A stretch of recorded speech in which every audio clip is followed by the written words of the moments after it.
It's August 9, 2022. I'm Todd Dunn, and today I'm aboard my 1972 Allied Princess 36 Sequester. What I'd like to do today is talk about the subject of aging and sailing. The reason I want to talk about that is it's something that happens to everybody. We all get older, and sailing can be a relatively physically demanding activity. As a consequence, pretty much everybody is going to reach a point in their life where sailing is no longer an option. It's going to become physically just too much. Now, exactly what point that occurs at, well, everybody's different, so it'll be different for everybody. But, it is something that is going to happen. So what I want to talk about today is just a little bit, very briefly, about some of the aspects of aging that impact sailing, and then I want to spend more time on some of the things you can do to extend your time on the water in your sailboat. So what are the things that impact sailing that come with aging? Well, there are a couple aspects. Basically, as we get older, we become less physically capable. We're not as strong, or if you're like me, your balance is affected. And, not having good balance can be a big factor in sailing. For example, I don't like going on the foredeck when the boat is underway. I don't like leaving the cockpit when the boat is underway because my balance stinks and I just feel really, really unstable. And that has gotten worse as I've gotten older. And, you're also perhaps more susceptible to just injury. You bump against something, you can hurt yourself more easily than you would otherwise. So, out on a sailboat, on a windy day, the boat heels over, slip a little, you can bang something, and then it might take you a week or 10 days to recover from what a few years ago would have been something you didn't even notice. So these are some of the factors that pop up, and they are going to eventually combine to get you to the point where you have to give up sailing. And, that's going to happen for everybody. Now, I'm a little more aware of it now than I used to be, now that I'm in my 70s. And, and I do feel some limitations. So anyway, what are some of the things you can do to extend your time on the water, your sailing time? Basically, they come down to changes you can make to your boat and to how you use your boat. One thing you might want to do is very easy, just change when you use your boat. In other words, you're going to go out sailing. If it's becoming too physically demanding for you, don't go out on those really windy, rough days. Go out on nice days when the winds are, say, 10 to 15 knots, when you're not going to get beat up, when the loads on the sheets are not going to be as big, and it'll be easier for you to handle it. When the boat isn't going to suddenly heel over dramatically, causing you to, maybe slip and bang up against something and possibly injure yourself, which might take a while for you to recover from. So just limit when you go out.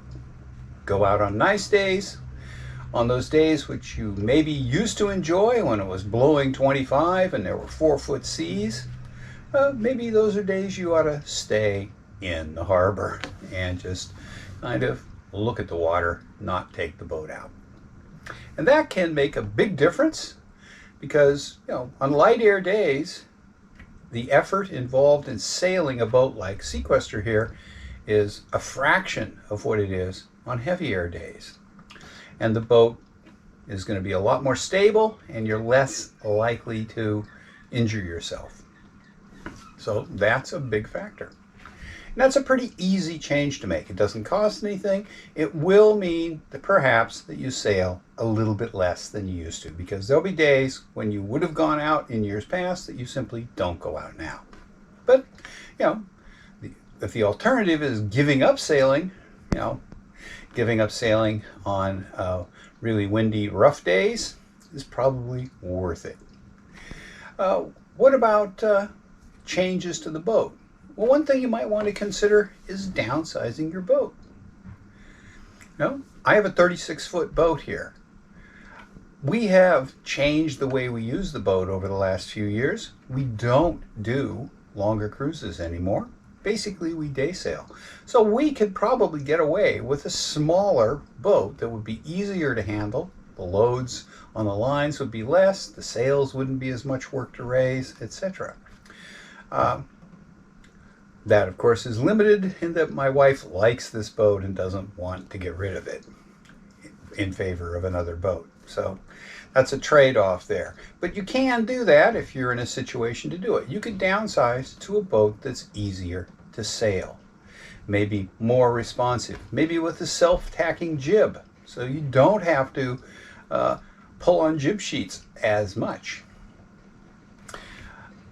You can also make physical changes to the boat to make it easier to sail. Now, making physical changes to the boat basically means the application of money to your boat. None of these physical changes I'm going to talk about are cheap, but they all make the boat easier to sail. One thing you can do is go to more powered systems. If you still like to go out and overnight and anchor, well, if you don't have an anchor windlass, maybe you want to buy one. It's much easier to put your foot on the up button than it is to sit down on the foredeck and haul the anchor up. And that's a change you can make. It'll cost a little money depending on your boat, anywhere from maybe $1,000 or $1,500 up to maybe $3,000 if you have a bigger boat, and have to buy a more expensive windlass and maybe a bunch of chain, because chain works a lot better in a windlass than line does. So that's one thing you can do. It's not a huge change and not that hard to install, but an electric windlass. What about sail handling? This is one of the areas where you can make changes. They do cost money, but you can make changes to make your sail handling a lot easier. And the goal of changes to your sail handling basically is to keep you in the cockpit and not out on the deck when the boat is underway. So you want to make changes that allow you to set sails from in the cockpit and basically do everything connected with the sails from in the cockpit, or at least everything connected with the sails from in the cockpit when you're underway. You might have to do final stowing, putting on a sail cover, for example, after the boat is on a mooring or back at the marina. So what can you do? If you don't have it, you can buy roller furling for your jib. That makes setting the sail and putting it away so much easier. On my boat, I have a 350 square foot jib. It's a real pain to put up and take down. I certainly don't ever do it if the wind is blowing very much. So having roller furling allows me to put the sail up once a year and take it down once at the end of the year. It's a lot less effort, and unrolling the jib to sail takes 30 seconds, and rolling it up takes maybe a little bit longer. At the high end, it takes a minute. So that makes a big difference, and also it does allow you to reduce sail just by rolling the jib up a little bit, so that if the wind pipes up while you're out there and the conditions get to be a little more than you're comfortable with, loads on those jib sheets go up, you can roll up a little jib and reduce sail and stabilize things on the boat quite a lot. You can do the same with the main. There are two options with your mainsail. Well, actually, there are three ways you can go with your mainsail. The cheapest way is if you don't already have some sort of track on the back of your main mast, and preferably some sort of ball bearing cars that ride on the track, you can install a track on your mast that costs, depending on your mast type, around $1,000, and put cars on it that your sail attaches to. The advantage of that sort of system is when you let go the halyard, the sail will quite literally just fall down. And if you have installed lazy jacks, they'll contain the sail and it will just be there on top of the boom, and you can wait until you're back on your mooring or in the slip at the marina to tie the sail down and put the sail cover on. And that's a relatively inexpensive change to make your sailing a lot easier. And in conjunction with that sort of setup, you can lead your main halyard aft. So you can run that line back through a couple of turning blocks, underneath the dodger, and through a clutch to your halyard winch. And that way you can raise the sail after you take the sail cover off from the cockpit, and when you're ready to drop the sail, you just have to release the halyard and down she comes into your lazy jacks, or if you have something like a stack pack, into the stack pack, and you're set. That is a big safety feature. It also makes raising and lowering the sail a lot easier, because you do not have to go up to the mast and stand up there and crank the sail up. So that's what you can do. That's the cheapest possible fix for your main. You might, if you're doing that, you might have to change the main. So you might end up spending $3,000, maybe $3,500 on it if you have a bigger boat. But, it's just money. With a little money, you can buy more time on the water. Now, if you have more money to spend and you want to make things even easier, you can rig your boat with some sort of mainsail furling system. For example, you could buy a boom furling system, and you just basically buy that furling boom and the fittings that go on the mast, run the control lines back to the cockpit, and buy a custom sail to fit on the furling boom, and you're in business. You can raise and lower the sail as little or as much as you want from the cockpit. A big advantage of a boom furling system is that you can run a full batten main and have a really nice sail shape, and you have more or less infinite reefing capability.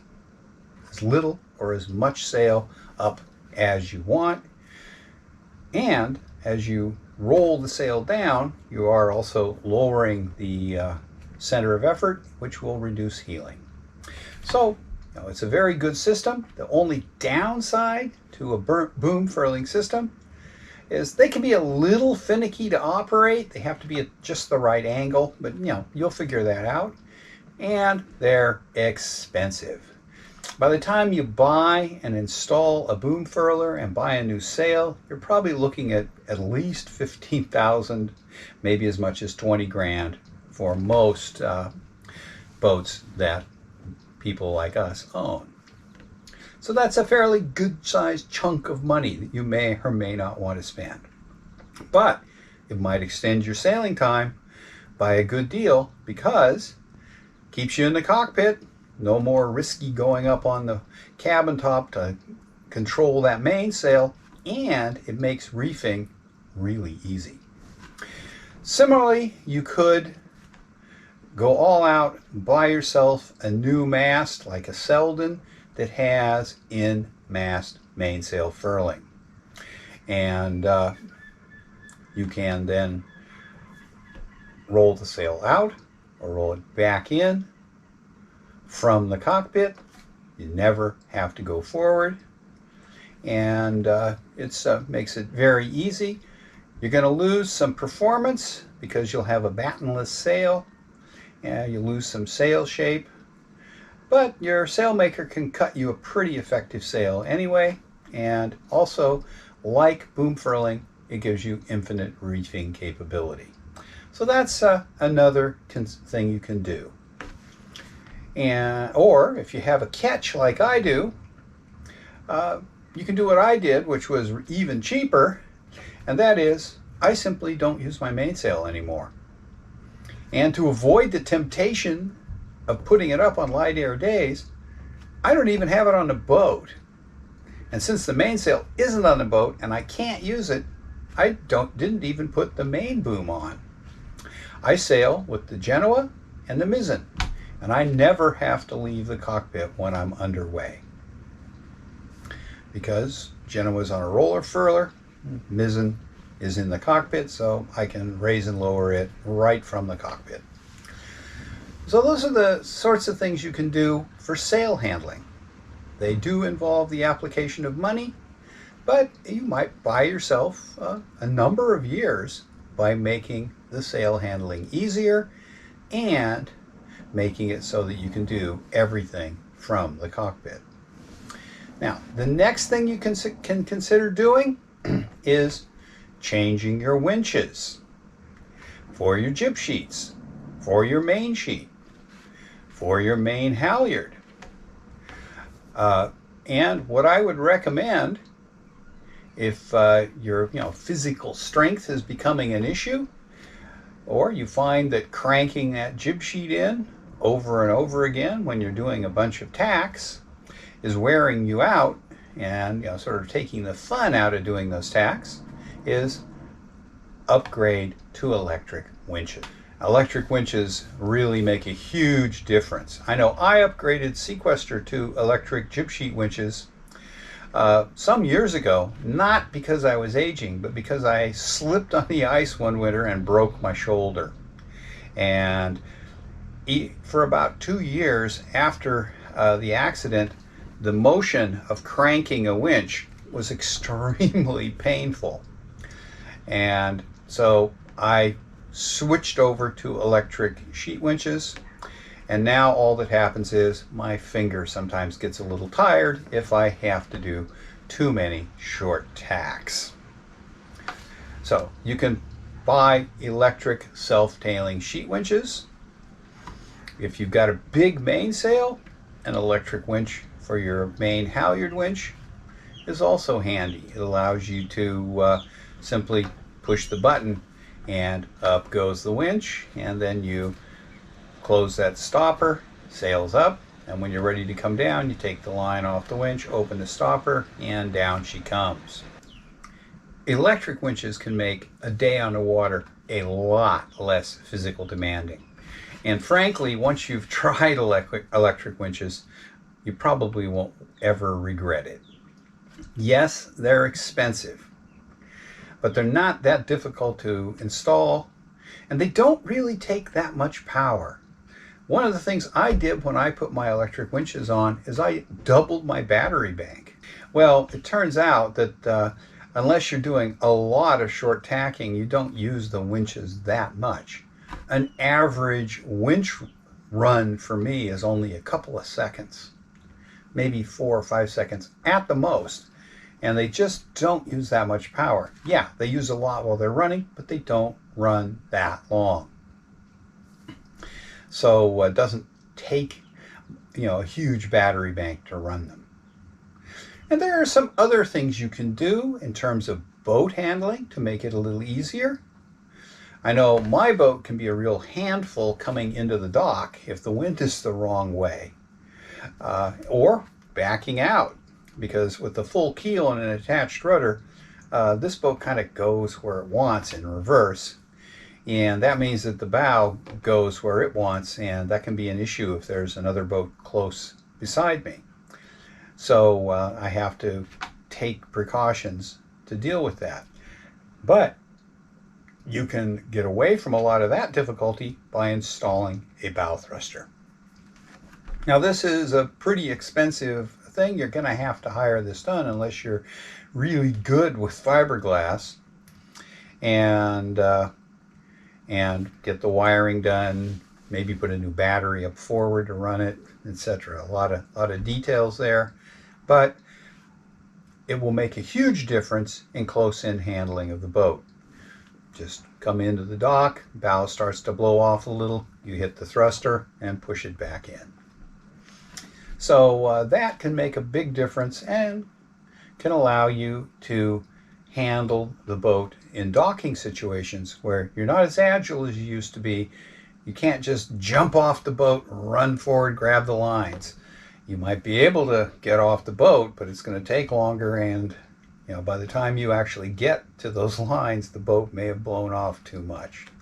And you may not have the physical strength anymore to pull your boat in if it's blowing off the dock.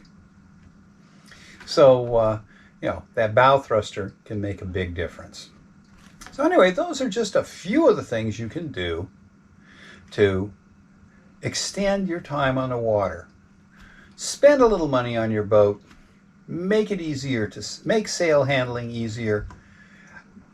Buy some electric winches to make tacking easier, less effort, and maybe go all out and install a bow thruster if you don't have one to make docking a little bit easier. So these all represent the influx of money, but what's money for? The other thing you can do, as I mentioned at the beginning, is you could change to a different boat that's easier to handle and easier to sail, maybe a somewhat smaller boat. You don't want to go too small, because if you go too small, then boat motion can become a problem. And if, as you get older, moving from side to side on the boat becomes more difficult. I know my wife finds it very difficult to move from one side of the boat to the other when we're out sailing, and she tends to basically stay on one side most of the day. So, if the boat was smaller, she might feel a lot less comfortable and less able to move around, because boat motion would be faster, and you might end up, wrenching things that take a while to recover from. Okay, so that's my suggestions for how to extend your time on the water in your sailboat. So I hope you found this interesting. These are, of course, just my thoughts on the topic. And if you did find it interesting, maybe you can click that like button and maybe even click that subscribe button so that and the notification bell so that you'll find out when my next video is posted. Thank you for watching.